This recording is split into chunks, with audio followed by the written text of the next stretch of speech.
Hi everybody, this is a review video for the Chapter 13 practice problems, and in this chapter most of the problems are already worked through for you, so it's a bit more clear, but I'll just go through them and I'll talk through them and I'll show you some pointers or how I do them, and hopefully it'll be a little bit more helpful. So let's just get started. So for A, you're given a delta G for a standard state reaction, and that looks like this, delta G naught.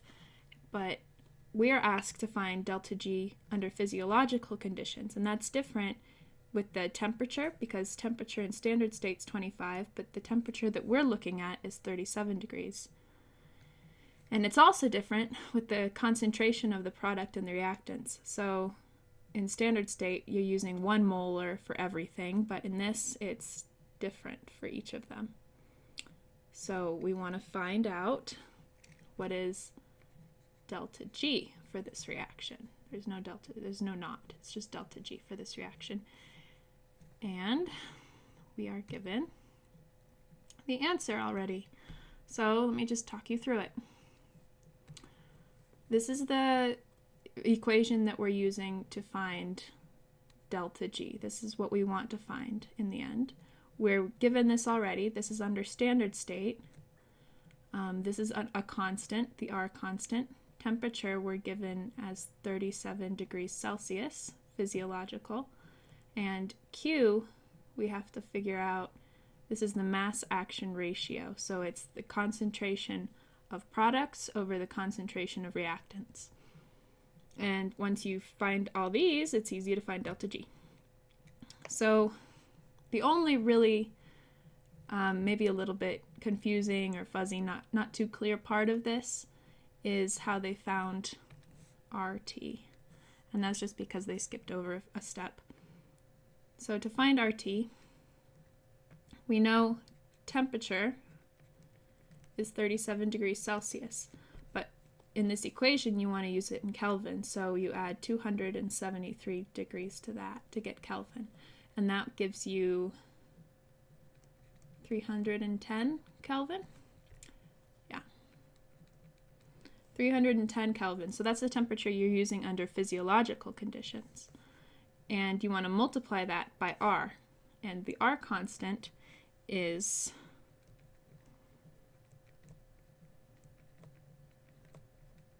8.314 joules per mole. But in this equation, we want to use kilojoules per mole. So what we have to do is we have to divide that by 1,000. So you'll get 0.008314 kilojoules per mole. And when you multiply both of those together, you get this value, 2.58 kilojoules per mole.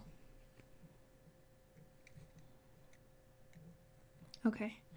So we were given 30.5 kilojoules per mole in the previous slide, right there. We were given the temperature. That's how we got to T with Kelvin. R is a constant. You multiply those together, you get RT, and then ln of Q is different, but it's not difficult. So we were given the concentration of ATP under physiological conditions, and that was 3.5 times 10 to the negative third molar, and that was right here. We were given the concentration of ADP, which was 1.5 molar times 10 to the negative third molar, and we were given the concentration of PI, which was 5 millimolar. Excuse me, these are all millimolar. That's why you have to do to the negative third for all of these. Oop. Okay, so it's products, that's ATP, over reactants, the phosphate, times ADP, and that gives you 4.7 times 10 to the second over molar. So that's the mass action ratio. And when you plug that into this equation, you get 46 kilojoules per mole. So simple. Okay, number 2. For number 2, you have to use what your result from number A to get the answer. So you're using 46 kilojoules per mole for this.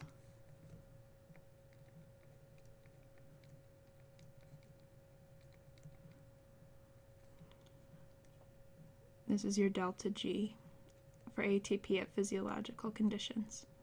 And that technically is how much energy is needed to synthesize ATP at body conditions with physiological concentrations of ADP, ATP, and phosphate. And so we're using that delta G. We're using that delta G in this problem, in problem B. Where's my mouse? Oh, okay. So a 68 kilogram adult requires 8,360 kilojoules of food per day. And that provides energy for the body's daily chemical and mechanical work. And so you're assuming that the efficiency of converting that food into ATP is 50%. So you're going to want to take half of this number. Problem is also worked through for us right here.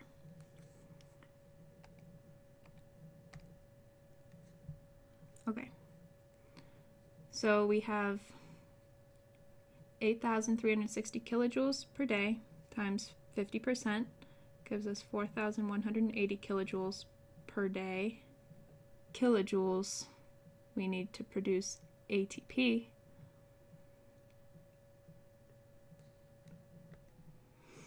So if we want to find out how many moles of ATP we can get from this value of energy we get from our food per day, we multiply the energy times kilojoules per mole that it takes to synthesize ATP, and that gives us 91 moles. So if we consume 8,360 kilojoules of food and it's at 50% efficiency, then that much energy will produce 91 moles of ATP. Okay, so to calculate the molecular weight of ATP, this is from general chemistry, but the value I got was a little bit different from this. I got 507.18 grams per mole. So we're trying to find out how many grams of ATP we're synthesizing if we have 91 moles.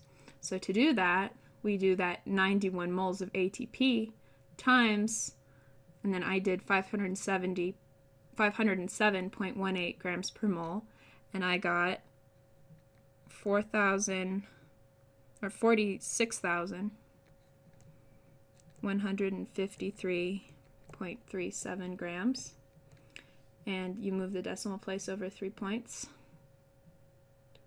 That gives you 46.153 kilograms.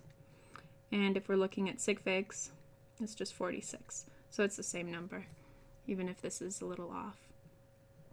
So we're producing 46 kilograms of ATP each day if we're eating that many kilojoules worth of calories. So percentage of body weight, they give you an average body weight, I think, up here. 150 pound adult, 68 kilograms. So you're using, if you're making 46.153 or 46 kilograms of ATP, and you have a 68 kilogram body, you just divide those and multiply by 100, and that gives you 68%. So that value is the percent of a person's body weight that they make in ATP per day. And so question 3 asks, although we synthesize large amounts of ATP daily, 68% of our body weight, the structure and composition don't change significantly during this period. So explain that contradiction. And that's because the concentration of ATP is maintained in a steady state, which means that you only make it when you need it. You're making and breaking down ATP as you need it. So you're not going to be dumping into your body all this ATP all at once. You're not going to be made up of 68% ATP at any given moment. This is throughout the whole day. So you make it and then you use it and it's gone. It's not just building up in your body. So you're going to be over half ATP. That would be really weird.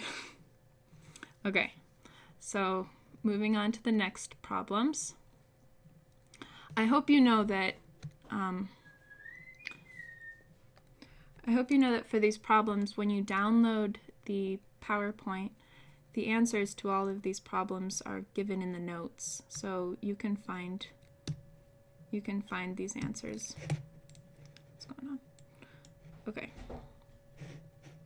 So what nucleotides of RNA can be hydrolyzed other than ATP? And there's 4 nucleotides of RNA that we know of, which is uracil, not T.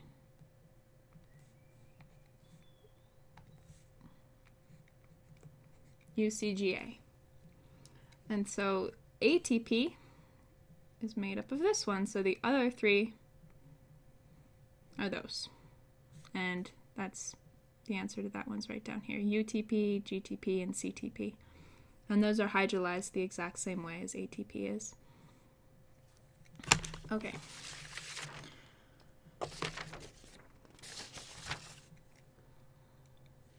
Number 2, what enzyme is involved with the hydrolysis of nucleotides? Nucleoside diphosphate kinase. So what this kinase does is it pretty much switches the nucleotide. So if you're given ADP and GTP, it goes to ATP and GDP. And it does that for all of the nucleotide bases. And then number 3, draw 2 Lewis structures for carbon and its most and least oxidized forms. Indicate the corresponding oxidation numbers. So this Dr. Vugmeyster went over in her audio lecture. It was around 7 minutes and 30 seconds if you wanted to go look at that. But carbon in its most and least oxidized forms. So when you're looking at oxidation number, the atom that is more electronegative gets a negative charge, -1, and the atom that's less electronegative gets a positive charge. And depending on how many you have of those atoms attached, so say you have a carbon attached to two hydrogens and an oxygen. This oxygen is more electronegative, so this is bonded to that oxygen twice. So this is going to be +2 because this is the more electropositive than the oxygen. And these are more electropositive than the carbon. So the carbon is going to get a -1 from that hydrogen and a -1 from that hydrogen, and that adds up to 0. What's going on down here? Anyway. So if you look at this molecule, hydrogen is more electropositive than carbon. Carbon is more electronegative.